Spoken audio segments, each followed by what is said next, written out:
You may have noticed this with your favorite brand, or it's been a trend that's been rolling kind of downhill and gaining momentum over the last 5 to 10 years, I'd say, especially as we've seen the uprise of tech and its importance in society. But I really caught hold of this trend, or at least started to realize that more than your typical brands were doing this when Smuckers, the American jam, peanut butter, jelly, fruit syrups brand, did this, and it's a almost a flattening of their logo. Here on this piece in Bloomberg Opinion, debranding is the new branding, but it's this trend where companies that have legacy logos. I mean, you've got your Burger Kings, your McDonald's, your Warner Brothers, your PBS, all these logos that were three-dimensional and designed that way initially, have over the last few years gone flat. And all you have to do is do a Google search of some of these logos, and you'll see what I mean by a flattening of the logo. They've taken away the three-dimensionality of the logo, and made everything simple, I'd say. And there's also another trend, of course, where you go from logos that are a bit more complex with serif fonts, and then also going to a sans serif font. And there are plenty of examples all over branding or all over the corporate world of this happening. And companies that you typically think you don't associate, the kind of modern sans serif brand or logo, have moved over to this model. And so, of course, I see a trend like this, and the first thing I want to figure out is why, or why are brands doing this? And I've boiled it down to three key reasons why brands have taken on this new branding approach. And the first is the transition to mobile. Mobile is a difficult thing when you do web development or anything like that. Mobile is typically the hardest to get right, especially when you marry it up with, or when you want to marry it up with how your website looks on a browser, on a desktop or a laptop. Mobile is hard from a utility standpoint. Mobile is hard from a design standpoint. It's hard to fit all the information that you want and all the functionality that you want into a mobile screen and have it work nicely. And so a big factor of that is making sure that your UX is correct, and then your branding is correct. And then, companies that have these three-dimensional complex logos, I'm picturing right now the old Warner Brothers logo, which was that shield, and it was three-dimensional. It has a lot of different nuances to it. That's difficult to get right or to make clear on a mobile screen, especially when you have to make the logo small. Think of your own favorite brands here that have more complex logos. Typically, they're a little older in terms of the company. They're the ones that typically have the more complex logos. Those are hard to get right on a mobile screen. And so one transition, as mobile becomes the heavier player in terms of consumers' utilization, everybody's had to design for mobile first. That's also a big Google indicator. And with that, companies have had to say, okay, well, our branding doesn't look as good anymore in this mobile first world. We're going to have to change the branding. And the easiest way to do that, to make sure everything's clear on a screen that's that small, handheld, is to flatten the logo and make it simple. And so that's the first thing that I think is triggering or motivating this new branding approach. Second is modernization. I think these logos, again, I'll use the Warner Brothers example. These logos are typically legacy logos. And if you think of the way that millennials, Gen Z, they're the way that they approach branding, or the way that they've been exposed to brands over the last 5-10 years, a lot of them have grown up with the tech brands and these, and so the logos that they're just used to seeing are more simple.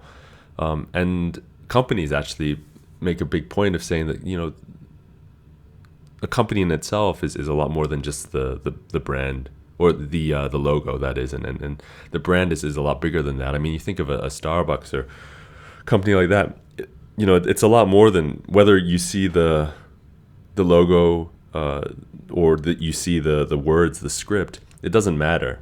And so brands are using this as kind of motivation to say, all right, well, let's flatten everything up, make everything simple, make everything modern, use sans serif fonts, and bring the brand into the 21st century, so to speak. So that's the second one. It's this hunt for modernization. And if you're a brand that's a little bit older and you're looking for that kind of edge in this new world, in this tech-first world, updating the logos is not a bad way to go about it. I'll bring back the Smuckers example.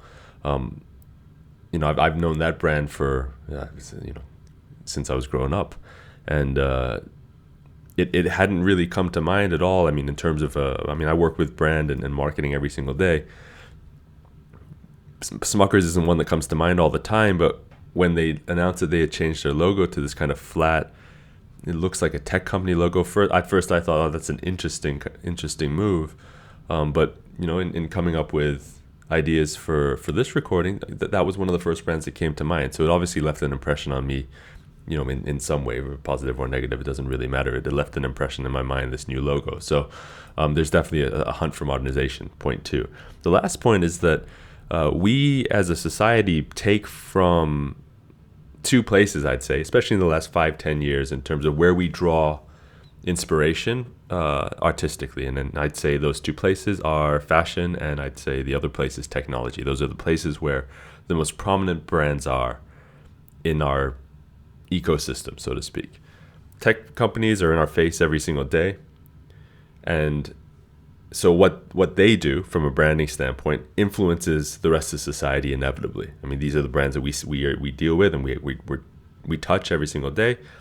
And so as the branding is a lot like, it's kind of like the keystone of marketing, where the more touches you get to someone, or the more exposure somebody has to your brand, the more they're going to remember you. So when you are faced with Facebook and Twitter and TikTok and all these brands every single day with their flat logos, you're going to assume that, okay, that's the way to make a logo. If they're ever in a place where they're making their own logo, or they're giving guidance on somebody taking a logo, or they're looking for logos or looking for brands in for example, a grocery store, they're going to gravitate towards the brands that look like the brands that they're exposed to every single day. So that's the tech companies, and that's that flat, the kind of very simple logo.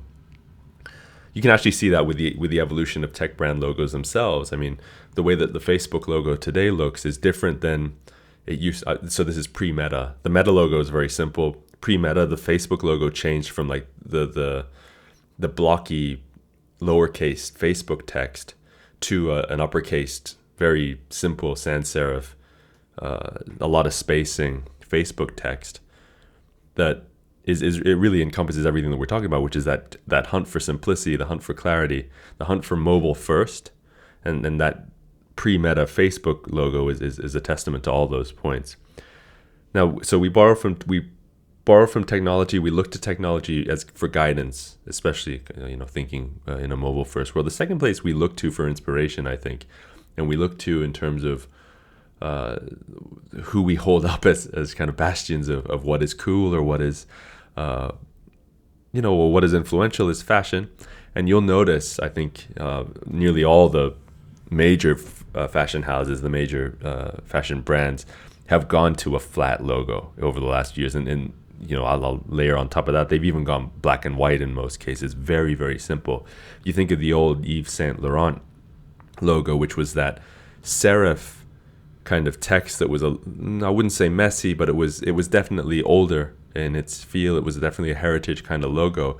When they switched over to the Saint Laurent logo, that is a lot like Facebook's logo, which is a lot of space, sans serif, all uppercase.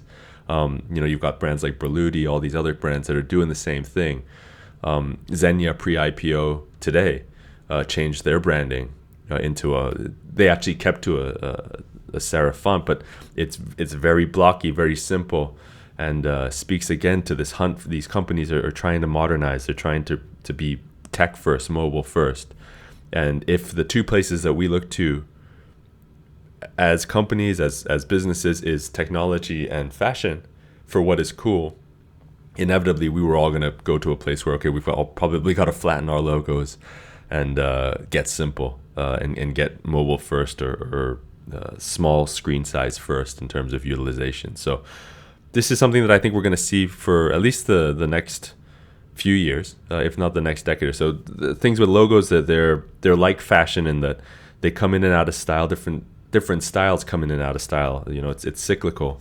But we're in this phase right now where I think you're going to see a lot of companies in their hunt for modernization, in their hunt for mobile first, go to flat logos, go to almost just text if they can, if they don't have that signature kind of color or that signature logo. I mean, imagine a Nike if they got rid of their tick, I mean, that would be something, right? So if the companies don't have that kind of an identifier, I reckon you're going to see a lot of flat logos, a lot of sans serif, a lot of just text, a lot of black and white, and really just this hunt or this commitment to being as simple as possible on the branding side, because it allows for ease of use. When as marketers in the other areas that we need to be concerned about, which is UX and all those kinds of things from an experience standpoint. So if you like this video, please consider hitting the like button and hitting subscribe, just so you don't miss any of these insights as they come out.